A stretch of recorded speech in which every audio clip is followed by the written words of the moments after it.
এপারেও সেই বাংলা। নমস্কার, কথা কবিতার আরেকটি নতুন পর্বে আপনাদের সকলকে অনেক অনেক স্বাগত জানাই।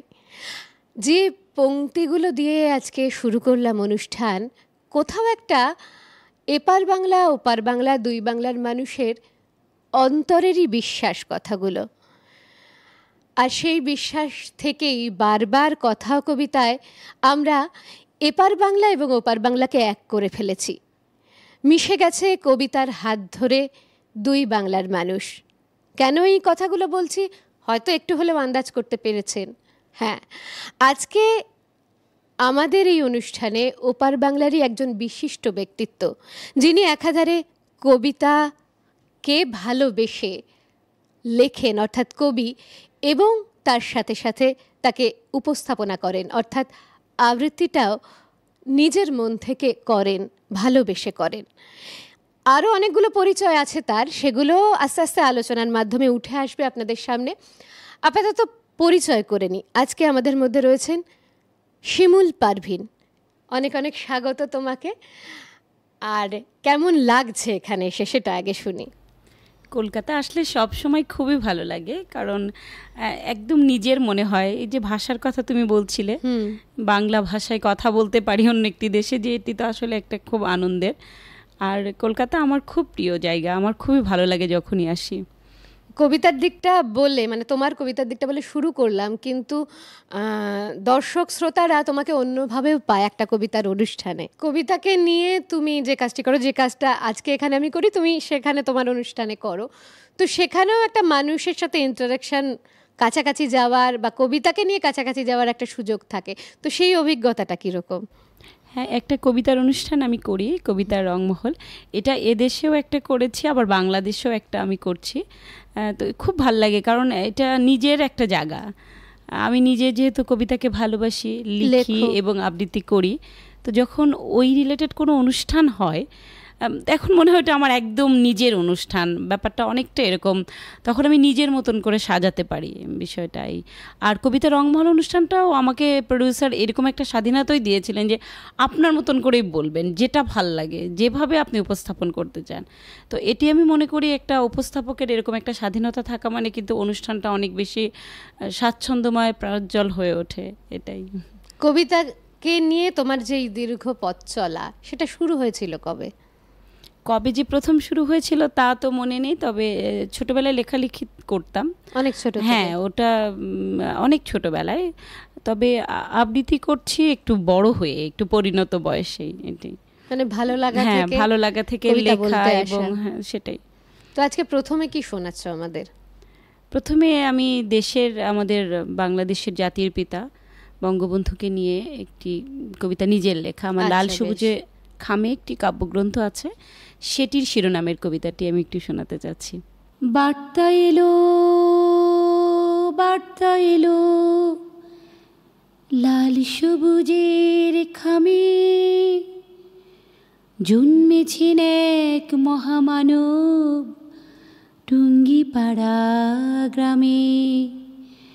জন্মেছেন এক মহামানব টুঙ্গিপাড়া গ্রামে। বার্তা এলো, বার্তা এলো, লাল সবুজের খামে জন্মেছেন এক মহামানব টুঙ্গিপাড়া গ্রামে। নদীর ধারে ছুটে ছুটে কাদা মাটি গায়ে মেখে শৈশব তার কাটে মধুমতির বাটে।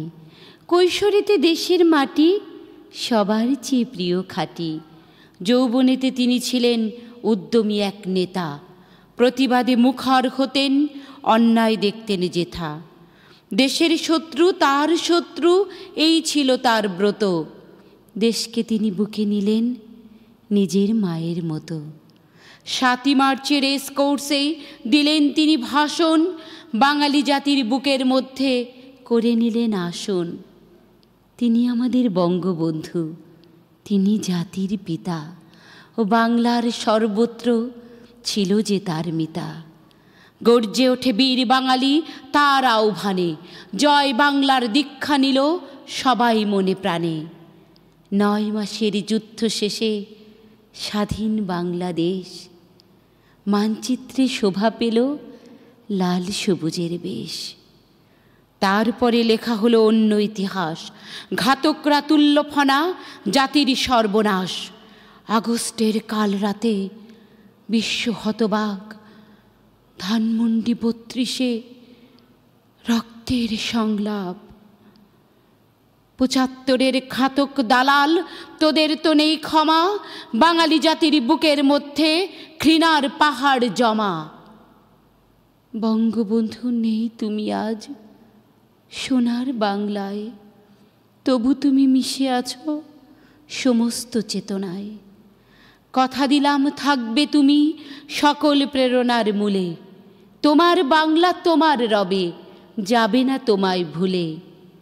তোমার বাংলা তোমারই রবে, যাবে না তোমায় ভুলে। মানে এই কবিতার মধ্যে দিয়ে দেশের প্রতি তোমার অনুভব এবং অবশ্যই বঙ্গবন্ধুর প্রতি শ্রদ্ধা দুটোই খুব সুন্দর করে, সুন্দর একটা প্রকাশের তোমার কণ্ঠের মাধ্যমে উঠে এলো। শুরুটা ভীষণ রকমভাবে একটা ভালো লাগার আবহ তৈরি করলো। তো তোমার যে মানে বিভিন্ন রকম কাজ, তার মধ্যে অন্যতম একটা হলো যে দুদেশের মানুষের সঙ্গেই কবিতার কারণে ওঠা বসা। তুই দুটো জায়গা, দুটো পরিবেশ, তার মানে তুমি কখনো দেশে কখনো এ দেশে নিরন্তর তোমার যাতায়াত, তো এই অভিজ্ঞতাটা কীরকম, আলাদা কীরকম লাগে কবিতার পরিবেশটা? আলাদা এখন আর খুব বেশি মনে হয় না। একটা সময় মনে হতো, আমরা অনেক বেশি এখানকার কবিতা শুনে আমরা চেষ্টা করতাম ওরকম করার একটা সময়। কিন্তু এখন আমি ওই পার্থক্যটা আর খুব বেশি দেখি না। সেটা হয়তো আমরা ইউটিউবের বদৌলতে হতে পারে, বা আমরা এত বেশি আমাদের যাতায়াত, পশ্চিমবঙ্গ কবিতা চর্চা অনেক বাড়ছে, হ্যাঁ অনেক বেশি বাড়ছে, এ কারণে আমাদের ভিতরেও কিছু চলে গেছে ওরকম, মানে আমাদের আদান প্রদান সংস্কৃতির যেটা হচ্ছে তার কারণে কিন্তু আর এখন খুব বেশি আলাদা আর ওরকম মনে হয় না। কারণ আমি কদিন আগে একটি মঞ্চে, সাতক্ষীরার একটি মঞ্চে যখন কবিতা আবৃত্তি করছিলাম, আমাকে ওখানে একজন জিজ্ঞেস করছে আপনি কি পশ্চিমবঙ্গ থেকে এসেছেন নাকি। তখন আমার মনে হলো ওই আমরা সেই বেড়াটা কিন্তু ডিঙে আসতে পেরেছি। ভাষাটা বাংলা, ভাষাটা বাংলা, এবং সেই ভাষার মানুষদের ভালোবাসার জায়গাটা কবিতা, সেটাই। আর আমাদের অনুভূতিগুলো তো একই রকম, একই প্রকৃতি, আকাশ বাতাস, যেন কোথাও মানে বর্ডার লাইনে যেরকম অনেক জায়গায় দেখা যায় কারোর বাড়ির বৈঠকখানা হয়তো এপারে, রান্নাঘর পড়েছে ওপারে, তো সেখানে তো একটা একাত্মতা রয়েছেই আমাদের। তবে একটা পার্থক্য এখন আমার কাছে লাগে, মানে এখানে আমি যে অডিয়েন্সটা পাই যে কোনো একটা অনুষ্ঠানে, সেটি কিন্তু একদম চোখে পড়ার মতো। মানে একটা কবিতার অনুষ্ঠানে এতক্ষণ ধরে এত অডিয়েন্স, এটা আমার কলকাতায় এই জিনিসটা আমি বলবো এটা শেখার একটা বিষয়।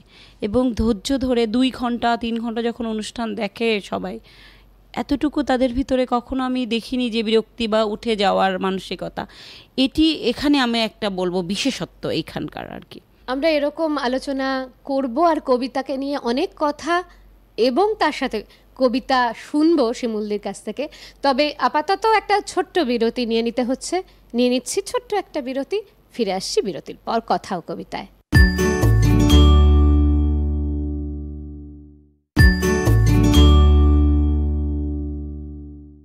বিরতির পর কথা কবিতায় ফিরে এলাম। আমাদের দর্শক এবং শ্রোতা বন্ধুদের জন্য বলে রাখি, যারা কথা ও কবিতাকে নিজের করে নিয়েছেন এবং এই প্ল্যাটফর্ম থেকে নিজের কবিতাকে উপস্থাপিত করতে চান, তারা যোগাযোগ করতে পারেন 9433531731 নম্বরে। শিমুলদির কাছে ফিরে আসি। এই যে তোমার অনেক ছোটবেলা থেকে লেখা বললে, তো অনেক দিন ধরে লিখছো, তো এই দেশ ওই দেশ বলো, প্রচুর লেখিকা বা কবি আমরা পাই। তোমাকে যদি তোমার ক্ষেত্রে বলি যে তোমার লেখার বিশিষ্টতা কি, বা অন্যদের থেকে তোমার নিজস্বতাটা কি, তুমি কি বলবে?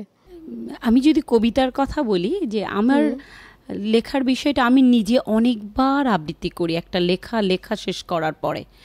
সেটা আমি পাবলিশারকে দেওয়ার আগে আমি নিজে যতক্ষণ আমার কানে ভালো না লাগে, আমি কাটাকাটি খেলতেই থাকি ওটার সাথে। যেহেতু আমি আবৃত্তি করি বলে, হ্যাঁ, যে আয়নার সামনেও আমি পড়ি, এবং এমনও দেখা গেছে যে প্রেসে চলে গেছে, তখন আমার মনে হচ্ছে যে একটা লাইন ওখানটা বোধহয় কাটাকাটি করে দিলে ভালো হতো। এটাই আমার, যেটা আমি বলি, অন্যদের থেকে হয়তো এটা অনেকে, নিজের লেখারও তুমি, হ্যাঁ, আমি অনেক নিবিড় পাঠক। সেটা আবার আমি যখন মঞ্চে সেই কবিতাটা বই নিয়েও আবৃত্তি করি, তখনও আমি মাঝে মধ্যে অডিয়েন্স বুঝেও আমি ওখানে দু একটি লাইন চেঞ্জ করে ফেলি, কারণ আমার নিজের সুবিধার্থে। এরকম, এটা হচ্ছে আমার কবিতার ক্ষেত্রে। আর উপন্যাস, ছোট গল্প, এগুলো আমি চেষ্টা করি খুব সমসাময়িক ঘটনা, একদম মানে আমার দেখা জীবন থেকে নেয়া বিষয়গুলো আমি চেষ্টা করি। আমার উপন্যাস শেষ বিকেলের আলো, অতটুকু চাইনি বালিকা, কাঁটাতারের বেড়া, মানে আমি যেগুলো অনুভব করি, আমার দেখা, আমার চরিত্রগুলো। ছোট গল্প তো আমার একদম নিজের মানুষগুলোকে নিয়েই লেখা, এরকম বিষয় আর কি। সেখান থেকেই ক্যারেক্টারগুলো একদম আমার দেখা বিষয়, সেখানে আমি আমার মতন করে। আর বাচ্চাদের নিয়ে আমি আসছিলাম, ছোটদের নিয়ে ভূত, যেটা ভূত প্রেতের এই গল্পগুলো খুব ছোটদের আকর্ষণ করে, তোমার তার উপরও লেখা। আমার আসলে ছোটবেলা থেকে আমি না গল্প এরকম শুনতাম নানির কাছে, দাদির কাছে, ওই যে আমার একটা ভালো লাগা, যে ওই রকম করে আমি সেরকম করেই লেখার চেষ্টা করেছি ছোটদের। ভূতপরীদের দেশে, গল্পে গল্পে ভূতপরী। এবছর আমার বের হয়েছে গল্পে গল্পে সক্রেটিস, প্লেটো, অ্যারিস্টটল। সেটা এত সহজ ভাষায় লেখা, মানে 1, 2, 3, 4 এর বাচ্চারা ওটা উচ্চারণ করে বানান করে পড়তে পারবে, এত সহজ শব্দ চয়ন করেছি। এবং ছোটবেলায় তাদের ছোটবেলা কেমন ছিল, তারা কিভাবে বেড়ে উঠেছেন, জীবনী কিন্তু গল্পের ছলে। একসাথে এতগুলো বই মুক্তি পেয়েছে কলকাতা এবং বাংলাদেশ বইমেলায়। তো মানুষের কিরকম সাড়া পাচ্ছ? ভালো সাড়া পেয়েছি, এবার অনেক বই বিক্রি হয়েছে।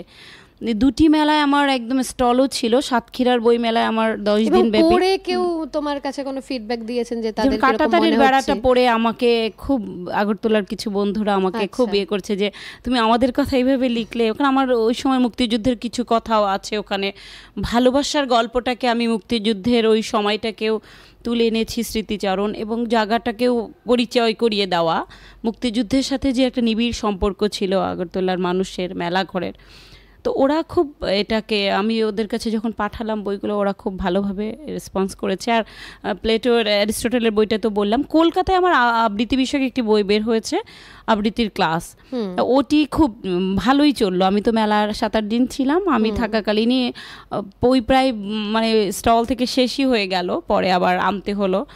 আর অসমাপ্ত জলরাঙা ছবি আমার নির্বাচিত কবিতা, সেটিও অনেক গেছে আমার এবার।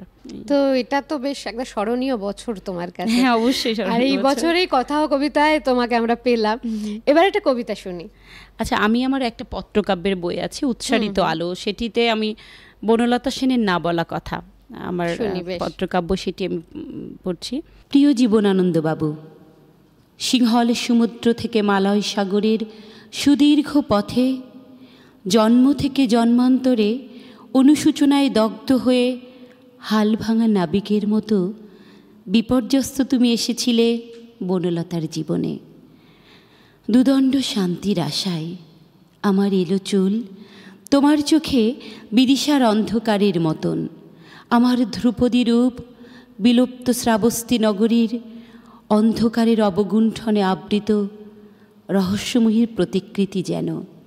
কালিদাসের বারাঙ্গনাদের মতো আমি যেন গড়া মোহনীয় মায়ায়।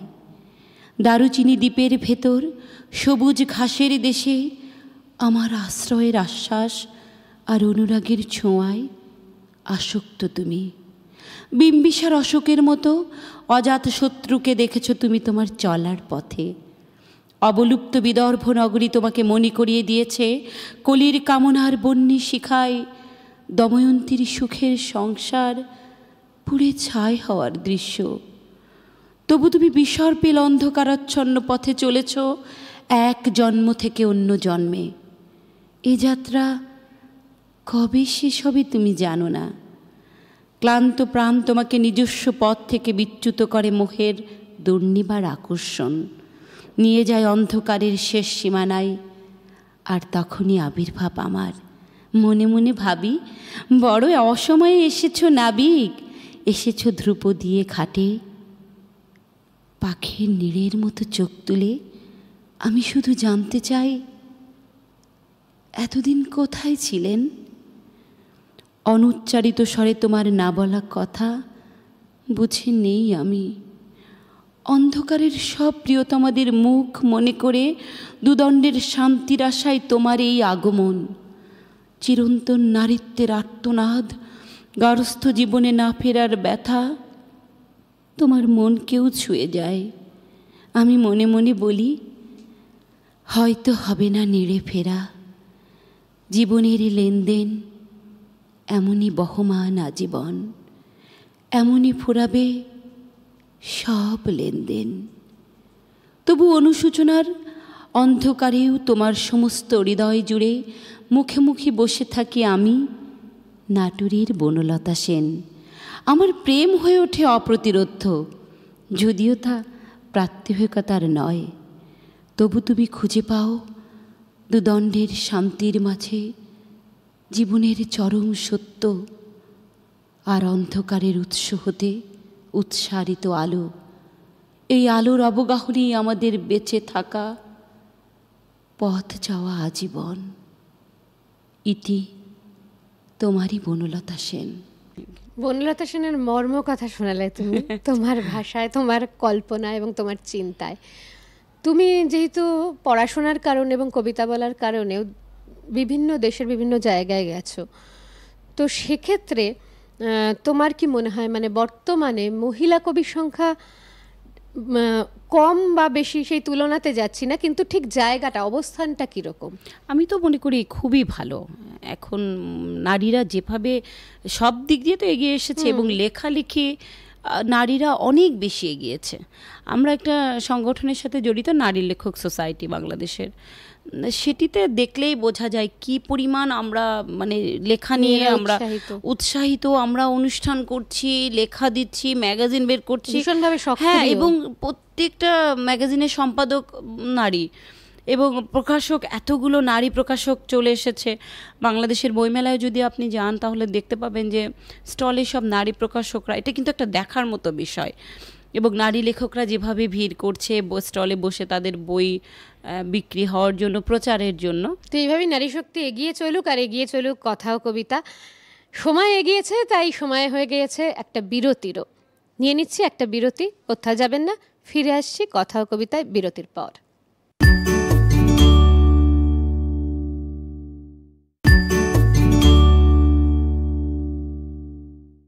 বিরতির পর ফিরে এলাম কথা ও কবিতায়। শিমুলদির সঙ্গে আড্ডা চলছে।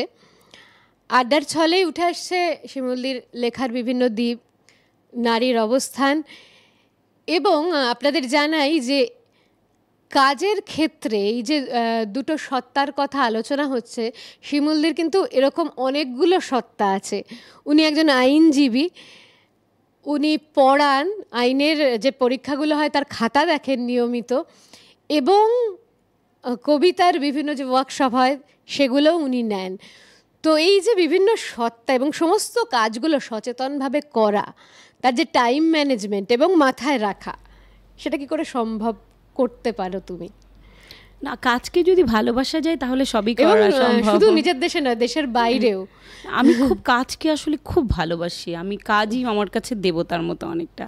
মানে আমি সারাক্ষণই কাজ করতে, কাজ ছাড়া আমি মনে মরে যাব। তো ওই জন্য অসুবিধা হয় না। আমি খুব একটা রুটিন আমার নিজের মধ্যেই তৈরি করে নেই। সেই রুটিনটার মধ্যে আমার আবার পরিবারকে সময় দেওয়াটাও ওই রুটিনের মধ্যেই থাকে। আচ্ছা, এবার একটা কবিতা শুনি। হ্যাঁ, ঠিক আছে। আমার নারী বিষয়ক একটি কবিতা আছে, যেটি অনেকবারে আমি বিভিন্ন জায়গায় পড়েছি। সিন্ড্রেলার আয়নায়। প্রতিটি মেয়ের মনের ভিতরে একটা ছোটবেলা থেকে সিন্ড্রেলা আয়না, হ্যাঁ সেটাই, রাজপুত্র থাকে। তো সেরকম একটা বিষয় নিয়ে এটি। মাঝে মধ্যে ঢিমেতে তালে বাজানো জীবনটাকে বিক্রির জন্য জড়ো করে রাখা পুরনো কাগজ বা শিশি বলেই মনে হয়। তখন সিন্ড্রেলার আয়নায় নিজেকে দেখি, চমকে উঠি নিজেই। মনে হয় এ মুখ যেন শীতল অন্ধকার মাকড়সার জালে বোনা ডোরিয়ান গ্রের পাতালের ঘরের লুকোনো কোনো মুখ। এ অবয়ব যেন আলোহীন পাখির ডাকহীন শুকিয়ে যাওয়া বেদানার খোলেরই মতো কোকড়ানো বিষণ্ণ গোধূলি মাখা। ভাবি, বেলা কি তবে পড়ে এলো দিনের, জীবনের, নাকি অনেকটা পথ বাকি? অনেক বেশি অমাবস্যা এসে ফিরে গেল বুঝি জ্যোৎস্না রাতেরই চেয়ে। বসন্ত শেষ হলো কত, কোকিলের ডাক না শুনেও। বেলা বুঝি পড়ে এলো ফুল ফোটার আগেই।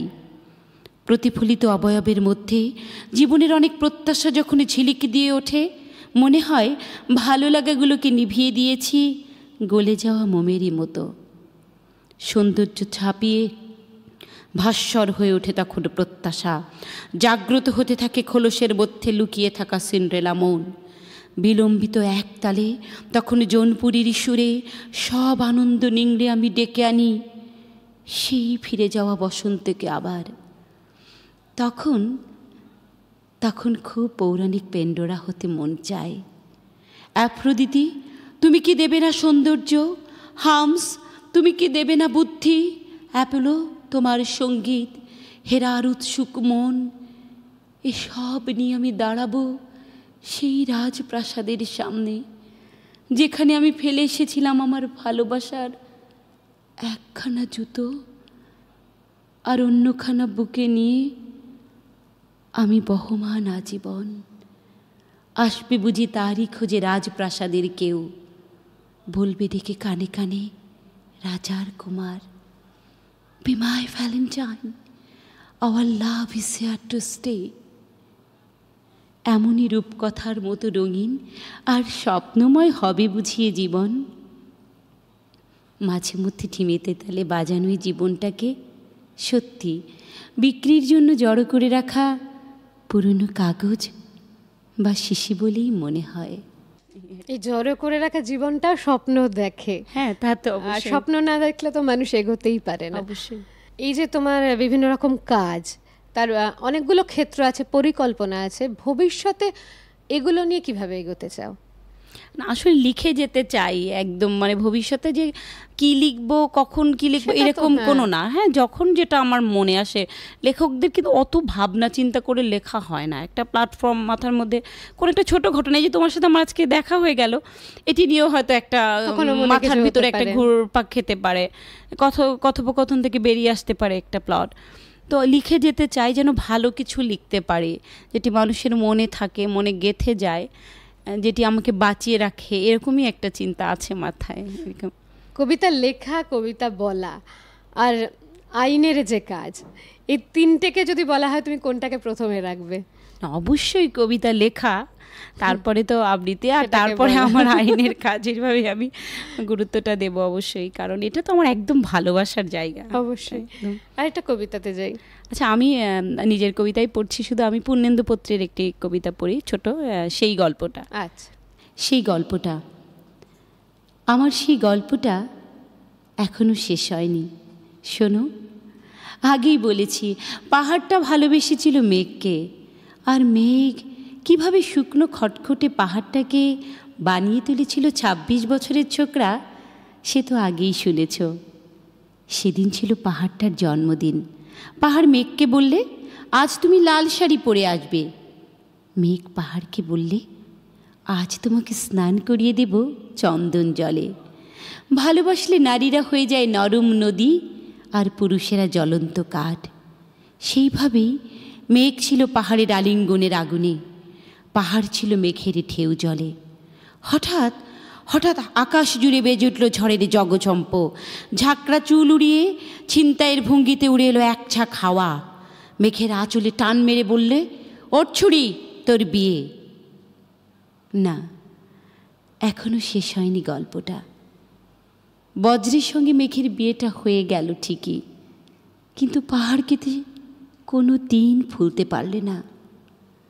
বিশ্বাস না হয়তো চিরে দেখতে পারো পাহাড়টার হাড় পাঁজর, ভেতরে থই থই করছে শত ঝর্ণার জল। খুব ভালো শিমুলদি, এরকম করেই অনেক কাজ করো আর দুই বাংলার মানুষের ভালোবাসা পাও। এগিয়ে চলো লেখা নিয়ে, কবিতাকে নিয়ে। আমাদের দর্শক শ্রোতা বন্ধুকেও জানাই, আপনারা আরও বেশি করে, আরও অনেক বেশি করে ভালোবাসুন আমাদের এই অনুষ্ঠানকে।